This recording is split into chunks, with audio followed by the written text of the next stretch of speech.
ಅನುಶ್ರೀ ಹಾಗೆ ರೋಷನ್ ಇವರಿಬ್ಬರ ನಡುವಿನ ಸಂಬಂಧ ಮುರಿದು ಬಿತ್ತಾ? ಸೊ ಯಾಕೆ ಏನಾಯ್ತು ಇವರಿಬ್ಬರ ನಡುವೆ? ಅಷ್ಟಕ್ಕೂ ಇವರಿಬ್ಬರ ನಡುವೆ ನಡೆದಿದ್ದಾದ್ರೂ ಏನು? ಯಾಕೆ ಇವರಿಬ್ಬರಿಬ್ರು ದೂರ ಆಗುವಂತ ವಿಚಾರಗಳು ಇಂದು ಸೋಷಿಯಲ್ ಮೀಡಿಯಾದಲ್ಲಿ ತುಂಬಾ ವೈರಲ್ ಆಗ್ತಿವೆ. ಅಷ್ಟಕ್ಕೂ ಇವರೇನು ಕೋರ್ಟನ್ನ ಮೆಟ್ಲನ್ನ ಏರಿದ್ರ? ಸೊ ಇದೆಲ್ಲದರ ಬಗ್ಗೆ ಸಂಪೂರ್ಣವಾದ ಮಾಹಿತಿಯನ್ನ ನಿಮ್ಗೆ ಹೇಳ್ತೀನಿ.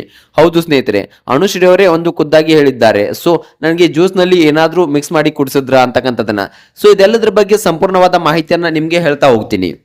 ಅದಕ್ಕೂ ಮುನ್ನ ನೀವು ನಮ್ಮ ಚಾನಲ್ನ ಸಬ್ಸ್ಕ್ರೈಬ್ ಮಾಡಲಿ ಅಂದ್ರೆ ಸಬ್ಸ್ಕ್ರೈಬ್ ಮಾಡಿ. ಹಾಗೆ ವಿಡಿಯೋ ಕೊನೆಯಲ್ಲಿ ಒಂದು ವಿಡಿಯೋ ಕ್ಲಿಪ್ ಅನ್ನ ಹಾಕಿದ್ದೇನೆ ಇವರಿಬ್ಬರದು. ಹೌದು ಸ್ನೇಹಿತರೆ, ಅದರಲ್ಲಿ ನಿಮ್ಗೆ ಇವರಿಬ್ಬರ ಒಂದು ಬಾಂಡಿಂಗ್ ಎಂತದಿದೆ, ಸೊ ಒಳ್ಳೇದಿದೆಯಾ, ಸೊ ಇಬ್ರು ಡಿವೋರ್ಸ್ ಆಗ್ತಾರಾ, ಸೊ ಜಗಳ ಆಡ್ತಿದ್ದಾರಾ, ಸೊ ಇದೆಲ್ಲದರ ಬಗ್ಗೆ ಸೊ ಆ ಒಂದು ವಿಡಿಯೋ ಕ್ಲಿಪ್ ನಲ್ಲಿ ಸಂಪೂರ್ಣವಾಗಿ ಕ್ಲಿಯರ್ ಆಗಿ ಒಂದು ಚಿತ್ರ ಮೂಡಿ ಬಂದಿದೆ.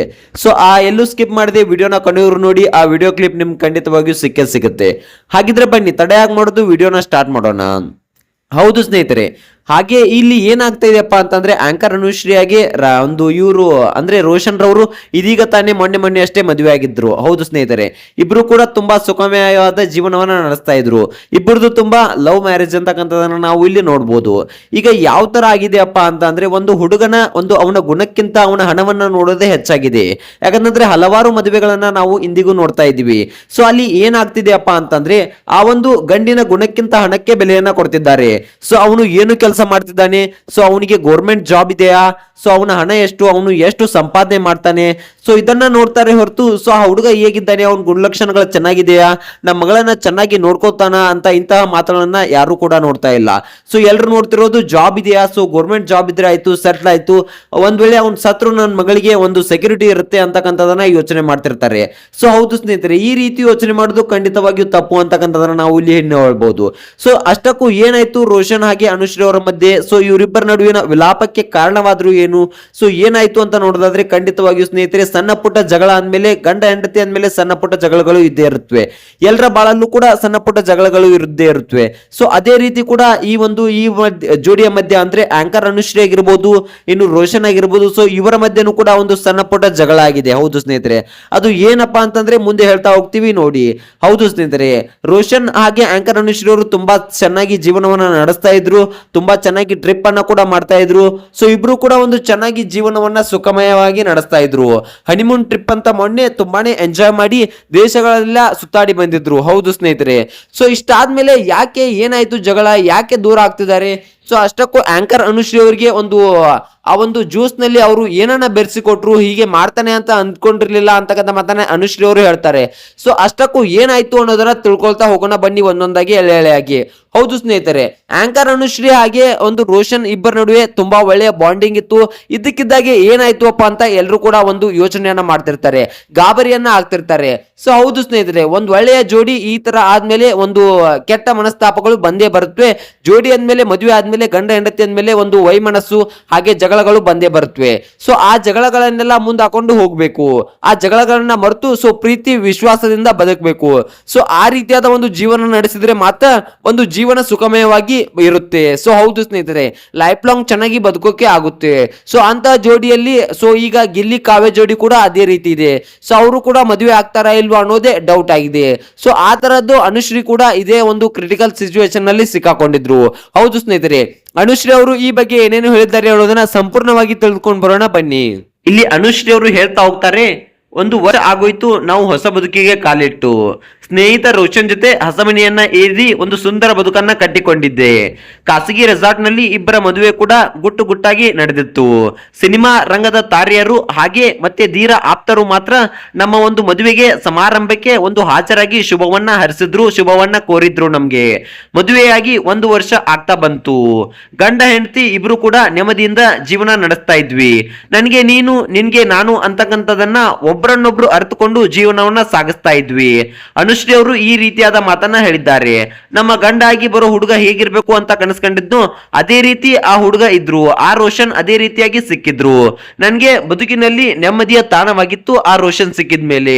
ಇದೇ ಹೊತ್ತಲ್ಲಿ ಈಗ ತಮ್ಮ ಮನಸ್ಸಿನಲ್ಲಿರುವ ಮಾತನ್ನ ಹಂಚಿಕೊಂಡಿದ್ದಾರೆ ಆಂಕರ್ ಅನುಶ್ರೀ ಅವರು. ಹೌದು ಸ್ನೇಹಿತರೆ, ತಮ್ಮ ಹಾಗೂ ರೋಷನ್ ಲವ್ ಸ್ಟೋರಿಯನ್ನ ಒಂದು ಗೋಲ್ಡ್ ಕ್ಲಾಸ್ ವಿತ್ ಮಯೂರ್ ಅಂತಕ್ಕಂಥ ಯೂಟ್ಯೂಬ್ ಚಾನಲ್ ಅಲ್ಲಿ ಎಳೆಯಾಗಿ ಬಿಚ್ಚಿಟ್ಟಿದ್ದಾರೆ. ಹೇಗೆ ಲವ್ ಆಯ್ತು, ಬ್ರೋ ಮೊದಲ ಬಾರಿಗೆ ಬೀಟ್ ಆಗಿದ್ದು ಎಲ್ಲಿ, ಸೊ ಮೀಟ್ ಆಗಿದ್ದು ಎಲ್ಲಿ, ಸಂಬಂಧ ಬೆಳೆಸಿಕೊಂಡಿದ್ದು ಹೇಗೆ, ಈ ಪ್ರೀತಿ ಹುಟ್ಟೋದಕ್ಕೆ ಕಾರಣ ಆದ್ರೂ ಯಾರು, ಸೊ ಇದೆಲ್ಲದ್ರ ಬಗ್ಗೆ ಸಂಪೂರ್ಣವಾದ ಮಾಹಿತಿಯನ್ನ ಹೇಳಿದ್ರು. ಜೊತೆಗೆ ಜ್ಯೂಸ್ ನಲ್ಲಿ ಏನಾದ್ರೂ ಬೆರೆಸಿ ಕೊಟ್ರೆ ಏನ್ ಮಾಡುದು ಅಂತಕ್ಕಂಥ ಭಯ ಕೂಡ ಕಾಡಿತ್ತು. ಇದೆಲ್ಲದ್ರ ಬಗ್ಗೆ ತುಂಬಾ ಓಪನ್ ಆಗಿ ಮಾತನಾಡಿದ್ದಾರೆ. ಇದೆಲ್ಲದ್ರ ಬಗ್ಗೆ ಇವತ್ತಿನ ಈ ಒಂದು ವಿಡಿಯೋದಲ್ಲಿ ಹೇಳ್ತಾ ಹೋಗ್ತೀನಿ, ಬನ್ನಿ.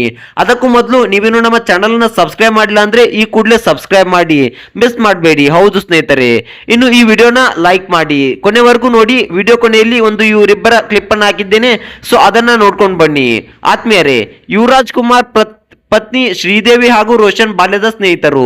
ಶ್ರೀದೇವಿ ಮೂಲಕ ಮೊದಲ ಬಾರಿಗೆ ಹೊಸಪೇಟೆಯಲ್ಲಿ ರೋಷನ್ ಪರಿಚಯ ಆಗಿತ್ತು ಆಂಕರ್ ಅನುಶ್ರೀ ಅವರಿಗೆ. ಮೊದಲ ಬಾರಿಗೆ ಬಾಯ್ ಫ್ರೆಂಡ್ ನನ್ನ ಕಾಪಿಗೆ ಕರ್ಕೊಂಡು ಹೋಗ್ಬೇಕು ಅಂತ ಶ್ರೀದೇವಿ ಮೂಲಕ ರೋಷನ್ ಹೇಳಿದ್ರು. ಹೌದು, ಅನುಶ್ರೀಗೆ ಆರಂಭದಲ್ಲಿ ನಾನು ಭಯಪಟ್ಟಿದ್ದೆ. ರಾಜ್ಬಿ ಶೆಟ್ಟಿ ಅವರ ಜೊತೆ ಈ ಬಗ್ಗೆ ಚರ್ಚಿಸಿದ್ದೆ. ಅವರು ನನಗೆ ಧೈರ್ಯ ಸಲಹೆಯನ್ನ ಕೊಟ್ಟ ಮೇಲೆ ರೋಷನ್ ಅವರ ಭೇಟಿಗೆ ಹೋಗಿದ್ದೆ ಅಂತ ಅನುಶ್ರೀ ಅವರು ಖುದ್ದಾಗಿ ಹೇಳಿಕೊಂಡಿದ್ದಾರೆ. ಅಷ್ಟೇ ಅಲ್ಲ, ರೋಷನ್ ಜೊತೆಗಿನ ಫಸ್ಟ್ ಡೇಟ್ ಬಗ್ಗೆ ಮಾತನಾಡಿರುವ ಆಂಕರ್ ಅನುಶ್ರೀ ಅವರು, ನನ್ನ ಜೀವನದಲ್ಲಿ ಯಾರೂ ನನ್ನನ್ನ ಕಾಫಿಗೆ ಕರೆದಿರ್ಲಿಲ್ಲ. ಹೌದು ಸ್ನೇಹಿತರೆ, ಅದರಲ್ಲೂ ಒಬ್ಬ ಹುಡುಗ ಕಾಫಿಗೆ ಹೋಗೋಣ ಅಂದಾಗ ಅಂತ ಕೇಳದೆ ಇರ್ಲಿಲ್ಲ.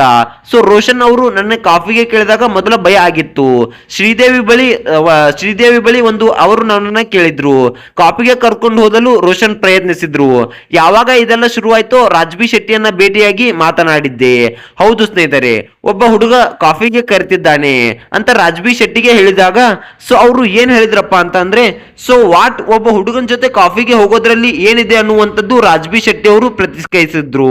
ಆಮೇಲೆ ಧೈರ್ಯ ಮಾಡಿ ಭೇಟಿ ಆಗೋದಕ್ಕೆ ನಿರ್ಧರಿಸಿದ್ದೆ. ಅದೇ ಮೊದಲ ಬಾರಿ ಒಬ್ಬ ಹುಡುಗನ ಜೊತೆ ಕಾಫಿ ಡೇಟ್ ಮಾಡಿ ಭೇಟಿ ಆಗೋದಕ್ಕೆ ಹೋಗಿದ್ದು. ಆಗ ಆ ಹುಡುಗನ ಭೇಟಿಗೆ ಹೋದಾಗ ಜ್ಯೂಸ್ ನಲ್ಲಿ ಏನಾದ್ರೂ ಬೆರೆಸಿ ಕೊಟ್ರೆ, ಮಿಕ್ಸ್ ಮಾಡಿ ಕೊಟ್ಬಿಟ್ರೆ ಹೇಗೆ ಅಂತಕ್ಕಂಥ ಭಯ ಕೂಡ ನನಗೆ ಕಾಡ್ತಾ ಇತ್ತು. ಅದನ್ನ ರಾಜ್ಬಿ ಶೆಟ್ಟಿಗೆ ಕೇಳಿದೆ. ನೀನು ದೊಡ್ಡ ಮಿಸ್ ಯೂನಿವರ್ಸ್ ಐಶ್ವರ್ಯ ರೈ, ನಿನಗೆ ಜ್ಯೂಸ್ ನಲ್ಲಿ ಏನಾದ್ರೂ ಮಿಕ್ಸ್ ಮಾಡಿ ಕೊಟ್ಬಿಡ್ತಾರೆ ನೋಡು ಅಂತಕ್ಕಂಥ ಮಾತನ್ನ ಇಲ್ಲಿ ರಾಜ್ಬಿ ಶೆಟ್ಟಿ ಅವರು ಹೇಳಿದ್ರು. ಹಾಗೆ ಅವತ್ತು ಇಬ್ರು ನನ್ನ ಜೊತೆಗೆ ಇದ್ರು. ರಾಜ್ಬಿ ಶೆಟ್ಟಿ ಆಗಿ ಚೈತ್ರ ಆಚಾರ್ಯರವರು ಹುರಿದುಂಬಿಸಿದ್ರು.